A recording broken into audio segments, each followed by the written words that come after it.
जम्मू कश्मीर की पूर्व मुख्यमंत्री महबूबा मुफ्ती ने एक बार फिर से एक बयान दिया है जिसके साथ एक नया विवाद जो है जोड़ा जा रहा है। उनका कहना है कि देश में इस समय जो स्थिति बनी हुई है वो 1947 की याद दिलाती, यानी कि जिस तरह से देश का बंटवारा हुआ था उसी तरह से मोदी सरकार जो है वो दिलों का बंटवारा कर रही है, देश का बंटवारा कर रही है और लोगों का बंटवारा कर रही है, और ये बहुत ज्यादा खतरनाक जो है वो साबित होने वाला है। और हमारे साथ अभी बात करने के लिए युद्धवीर सेठी जी हैं, वरिष्ठ नेता है भाजपा के। लगातार अगर हम कहें केंद्र सरकार की योजनाओं का तो बखान करते हैं, लेकिन कश्मीर के नेताओं को कटघरे में रखते हुए उनकी असलियत जो है जनता के समक्ष लाते हैं। सेठी साहब, क्या लगता है कि 1947 जैसे हालात इस समय बन रहे हैं देश में, ऐसा महबूबा मुफ्ती का कहना है, क्या कहेंगे? पहले तो मैं धन्यवाद करना चाहता हूं परिसीमन कमेटी का, आयोग का, जिन्होंने समय के अंदर रहते हुए जो महबूबा, फारूक, उमर अब्दुल्ला जैसे परिवारवाद की राजनीति करने वाले नेताओं ने 2026 तक साजिश कर जो परिसीमन आयोग को और परिसीमन को रोका हुआ था, उसको जिस प्रकार से धरातल पर लाकर लोगों के साथ इंसाफ किया, इसलिए और समय में रहते हुए किया, इसके लिए हम उनका धन्यवाद करते हैं। बाकी रही महबूबा की बात, महबूबा की जो परिवारवाद की राजनीति थी उस पर अंकुश लग चुका है, और ऐसी महिला जो 1.25 साल तक अंदर जेल के अंदर रही 370 के बाद, एक भी कार्यकर्ता ने उसके लिए सड़कों पे आके बात नहीं रखी। इनकी तारें पाकिस्तान से हिलती हैं। इनको दुख क्या हुआ है?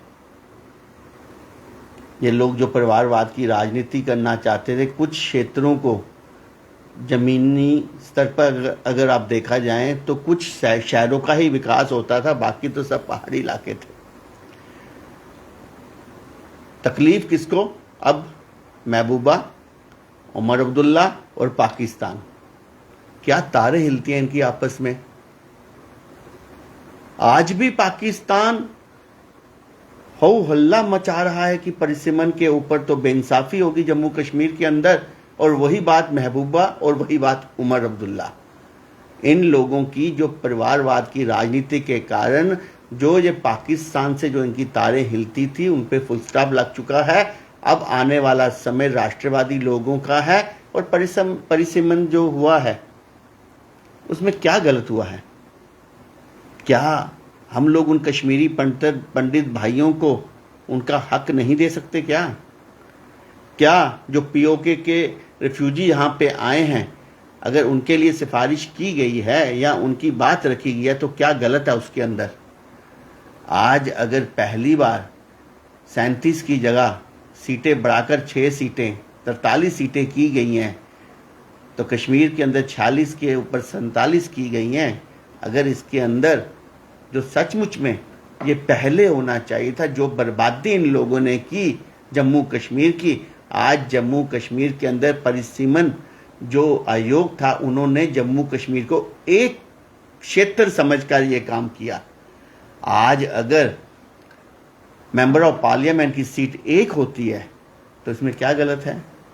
आज रजौरी का हिस्सा अगर जोड़ा जाता है, अगर कहीं ना कहीं जो दरार इन लोगों ने डाली थी, खटास डाली हुई थी जम्मू कश्मीर के नाम पर, मुस्लिम हिंदू के नाम पर, आज अगर उसको ख़त्म किया गया, आज अगर आप देखें बॉर्डर के लोग, अगर बॉर्डर के ऊपर भी किसी सीट को अगर बढ़ाया गया है परिसीमन कमेटी द्वारा, तो वहाँ के जो पहले हमारे जो एमएलए जीत के आते थे वो बॉर्डर पे ध्यान नहीं दे सकते। आज अगर बॉर्डर की तरक्की होगी, जो पाकिस्तान के साथ जुड़ते हैं, तो क्या तकलीफ है इन लोगों को? तकलीफ यही इन लोगों को है। यहाँ पर सरपंच पंच के भी इलेक्शन हुए, बीडीसी डीडीसी के भी चुनाव हुए, और अब आने वाले समय में दोबारा सरपंच पंच के भी चुनाव होंगे। ये कहना है, नेशनल कॉन्फ्रेंस का ये कहती है कि देखिए आप कॉन्स्टिट्यूशन के हिसाब से नहीं चल रहे, संविधान में कुछ अधिकार है, कुछ नियम कानून है, आप उनकी धज्जियां उड़ा रहे हैं और अपना एजेंडा जो है वो देश में लागू कर रहे हैं। जिसको लगता है कि धज्जियां उड़ाई हैं, उसके लिए कोर्ट खुले हैं। बाकी रहा उमर अब्दुल्ले की बात, कि भाजपा का चुपड़ा साफ होगा। वो तो पहले ही हथियार डाल चुका है अपना उमर अब्दुल्ला। उसने कहा कि गुपकार गैंग जो है अब इकट्ठा हो जाए, हमने इकट्ठा मिलकर भाजपा को हराना। इसका मतलब जमीन उसकी खिसक चुकी है, इसलिए वो गुपकार गैंग की दुहाई देकर अकेले बीजेपी के खिलाफ इलेक्शन लड़ना चाहते हैं इकट्ठे होकर। इसका मतलब उमर अब्दुल्ला हार चुका है अगले इलेक्शन। यहां पे राष्ट्रवादी ताकतें जीत के आएंगी। कश्मीर के लोगों को भी पता चल चुका है, हम लोगों ने 70 सालों के अंदर खोया ही खोया है। जो लोग जिनके घरों के अंदर जो सिर्फ सरकारी मुलाजिम होते थे, आज अरबपति खरबपति बन चुके हैं। आज कश्मीर के अलावा फॉरेन कंट्री में भी उनकी जमीन जायदाद है। उसके अलावा उनको पता है जब कहीं पर जम्मू कश्मीर के अंदर कभी भी हाय तौबा हुई, जब कश्मीरी पंडितों के ऊपर जो बेइंसाफी की गई, उस वक्त भी फारूक अब्दुल्ला तो जाके इंग्लैंड बैठ गया था। ऐसे लोग जम्मू कश्मीर के लिए क्या काम करेंगे? परिसीमन जिसको दबाया हुआ था इन लोगों ने, जिन्होंने 26 तक इसको दबाकर अपनी राजनीतिक रोटियां सेकनी थी। 370 का जो सबसे बड़ा कार्य किया गया, जो 370 और 35 से गया, उसके बाद अगर कोई जम्मू कश्मीर के अंदर जो सबसे बड़ा काम हुआ है लोगों की आम आवाज के लिए, आम जनता के लिए, ये परिसीमन की जो रिपोर्ट आई है, और बिल्कुल कानूनी तौर पर जिसकी जरूरत थी, जो 70 सालों के अंदर जो भेदभाव किया गया था।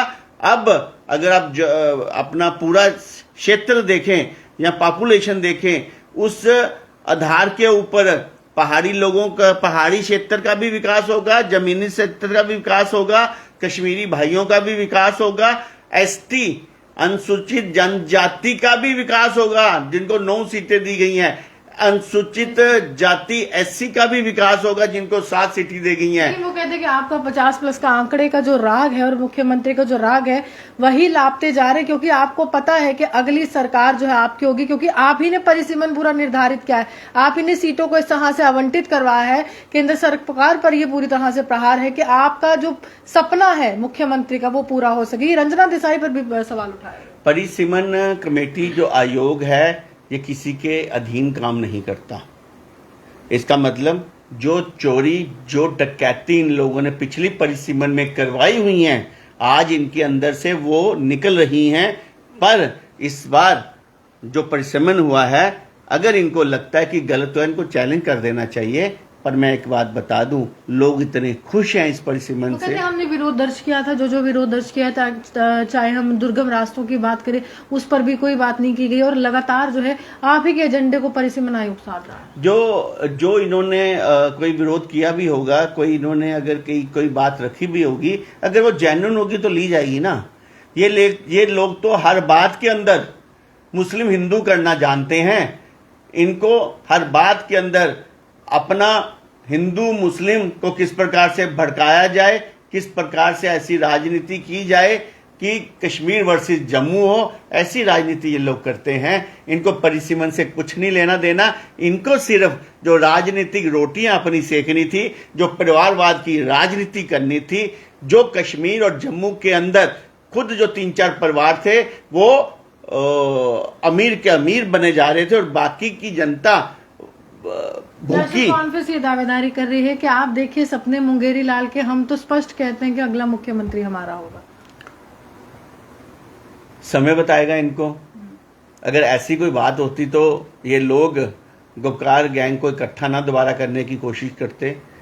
ये तो भारतीय जनता पार्टी के खिलाफ सब इकट्ठे होकर इलेक्शन लड़ना चाहते हैं। पर हर व्यक्ति को पता है, वो चाहे पहाड़ी है, चाहे वो एसटी है, चाहे एससी है, चाहे गरीब व्यक्ति है जो इस यहाँ पर रहता है, चाहे कश्मीरी लोग हैं जिनके बच्चों के हाथों में इन्होंने पत्थर पकड़वाए थे और अपने बच्चों को इन्होंने बाहर पढ़वाया था। हर व्यक्ति अब जान चुका है।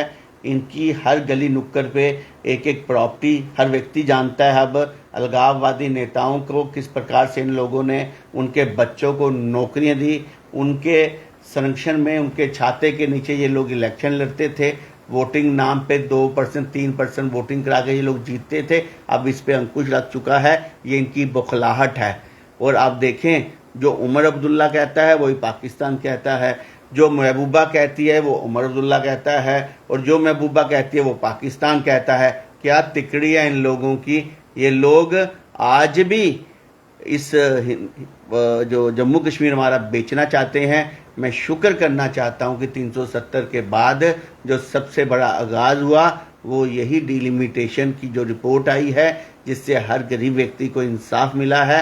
आने वाले समय में लोगों ने, जनता ने वोट डालना है, उमर अब्दुल्ला ने वोट नहीं डालने जाना।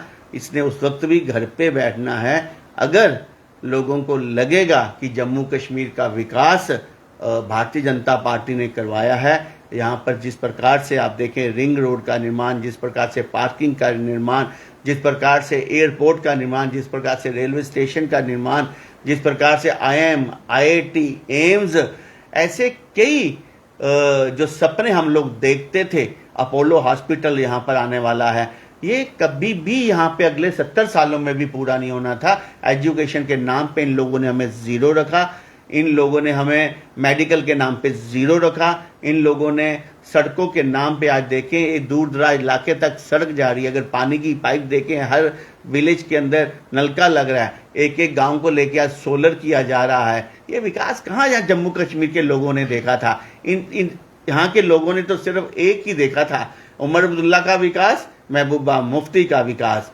और पाकिस्तान का किस प्रकार से इनके साथ विकास हो, ये भी ये सपने देखते थे, पर इनके सपने खत्म हो चुके हैं। अब विकास होगा जनता का, और जनता वोट डालेगी, और जनता किसको वोट डालेगी ये उमर अब्दुल्ला को समझ आ जाएगा। देखिए, साफ तौर पर इनका कहना है कि विकास की बात तो लगातार भाजपा कर रही है, लेकिन एक नया नारा आज युद्धवीर सेठी जी ने दिया है कि इस बार जनता का विकास उनके जहन में नहीं है, उनके जहन में खुद का विकास है, और खुद के विकास से ही ये परिवार जो है वो आगे चल रहे थे और लगातार जनता को बेवकूफ बनाने की कोशिश कर रहे थे, ऐसा इनका कहना है। लेकिन आगे आने वाला समय दिलचस्प होने वाला है, क्योंकि लगातार दावेदारी मुख्यमंत्री की कुर्सी की, लगातार दावेदारी सरकार बनाने की, प्रचंड बहुमत की, देखना दिलचस्प होगा कि किस तरह से जम्मू कश्मीर की आम जनता मुख्यमंत्री के चेहरे को चुनती है और किसको उस शिखर तक पहुंचाती है जहां विधानसभा में किसी